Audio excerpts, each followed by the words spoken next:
selamat kelas hari ke-17.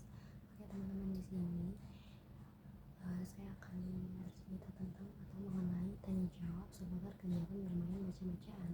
Untuk bagian A yang pertama adalah jelaskan 4 maksud dari kegiatan bermain baca-bacaan. Bermain baca-bacaan itu merupakan kegiatan atau proses dari belajar teman-teman. Jadi anak itu dibiarkan untuk kita bermain sambil belajar dengan cara yang harmoni seperti 7 nilai dasar minggu ya, ada bagian dari fun learning atau kegiatan belajar yang menyenangkan. Jadi kegiatan belajar menyenangkan itu dengan cara bermain dong tentunya. Yang kedua, jelaskan kegiatan apa saja yang termasuk dalam kegiatan bermain baca-bacaan. Yang pertama bisa dengan bercerita, berdialog, berdiskusi, terus bercerita, berdongeng, permainan dan lain-lain teman-teman, bermain baca-bacaan dan lain-lain.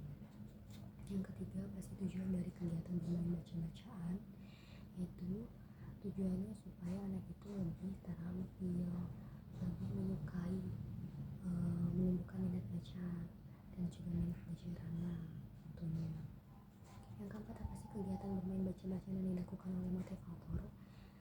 Kapan maksudnya? Kapan kegiatan bermain itu dilakukan oleh motivator? Yaitu di saat kegiatan inti teman-teman. Jadi setelah tahap awal kita itu kayak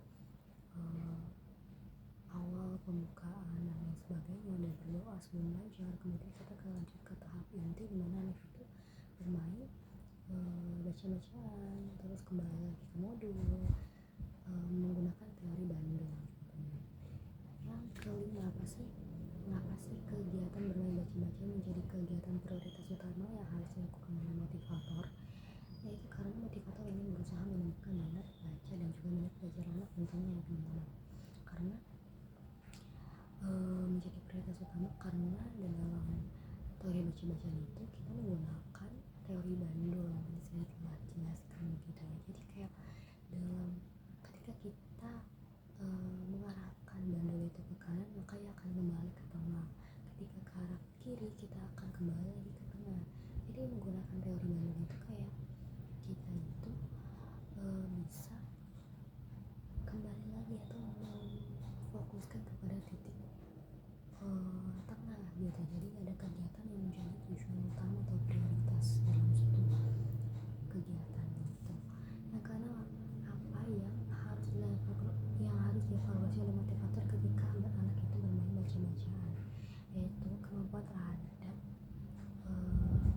kegiatan baca-bacaan itu ada tingkatan atau tahap-tahapan yang perlu dikuasai oleh anak. Jadi setiap anak itu beda-beda tahapannya teman-teman.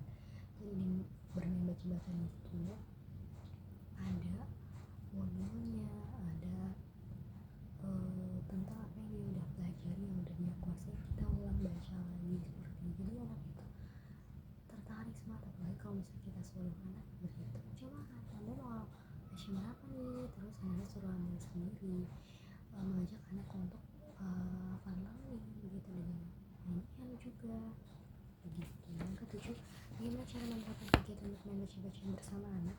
Itu dengan cara bermain agar anak dapat menikmati setiap proses bermain dan belajarnya tentunya, sehingga apa yang dia tangkap itu adalah kegiatan yang positif, menyenangkan dan mudah diterima oleh anak tentunya.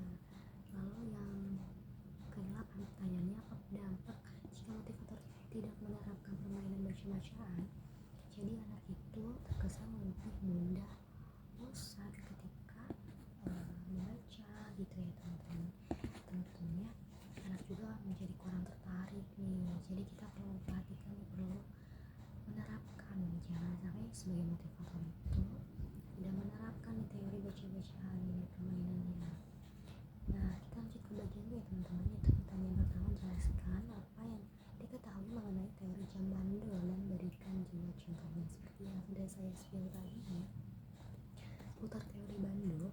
Dengan analoginya kita lihat jam bandul itu kan bergerak ke kanan dan ke kiri, tapi ada satu titik tengah di mana bandul itu berhenti.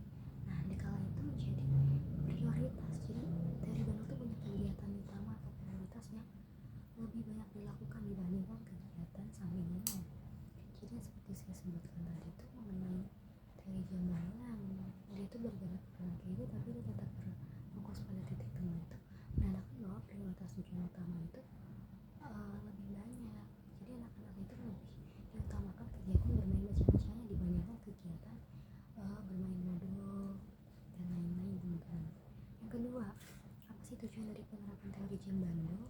Itu supaya anak itu lebih merasa bermain sambil belajar itu menyenangkan, anak tidak mudah merasa bosan, anak lebih ceria, lebih semangat, begitu lebih tertarik dan menyukai kegiatan bermain baca-bacaan itu sendiri, teman-teman. Yang ketiga, kapan motivator mendapatkan teori Jembando? Yaitu pada saat kegiatan inti atau anak ketika sedang proses bermain baca-bacaan. Yang keempat, bagaimana cara menerapkan teori Jembando? Itu dengan menerapkan atau memvariasikan aspek afektif, kognitif, dan juga psikomotoriknya. Yang kelima, bagaimana jika motivator tidak menerapkan teori Jembando? Yaitu maka anak akan merasa cepat bosan dan tidak menerapkan variasi skill. Jadi motivator itu terlalu monoton mengajarkan atau mengimbangkan anak karena tidak diterapkan memang baca-bacaan itu, teman-teman. Lanjut ke yang nomor 5. Yang ke nomor 6. Pertanyaannya, apa dampak jika motivator tidak menerapkan teori Jambando?